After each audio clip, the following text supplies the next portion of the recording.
কি বন্ধুরা, কাদের কাদের লাঞ্চ হয়ে গেল আর কাদের এখনও বাকি আমাকে অবশ্যই কিন্তু জানিও। তবে আজকে তোমাদের জন্য নিয়ে এসেছি একটা অন্যরকম ভিডিও। প্রত্যেক দিন বাল্ক অর্ডারগুলোর ছবি ভিডিও তো তোমাদের সঙ্গে শেয়ার করি। আজকে নিয়ে আসলাম আমার রান্না করে দুপুরবেলা কী পাওয়া যায়। আলু দিয়ে চিকেন কষা থেকে শুরু করে পাঁচমিশালি সবজির শুক্তো, বড়ি পড়লে তো তার কদরটাই বেড়ে যায় আর খেতে লাগে অমৃত। পেঁপে দিয়ে এইরকম রুই মাছের ঝোল, একটু ধনেপাতা কিন্তু দিতেই হবে। আলু ফুলকপির তরকারি কম তেল মশলায়, তেল কিন্তু ভাসবে না, ওই চপচপে তেলের কোনো ব্যাপারই নেই।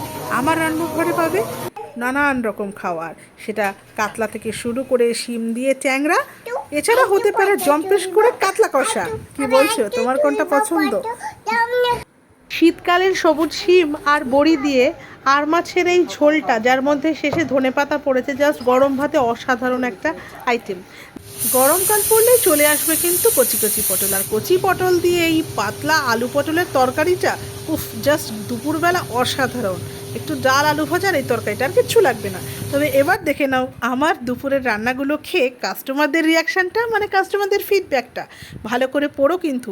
এবং তোমারও যদি কখনো মনে হয় আমি অন্যরা রান্না করে নিজের অনুষ্ঠানের রান্না হোক, ঘরোয়া যে অনুষ্ঠানগুলো হয়, কিংবা দুপুরে একটু অন্যরকম খেতে ইচ্ছা করছে, গরম তো আসছেই, তেল মশলা একটু কিন্তু কমিয়ে দিতেই হবে।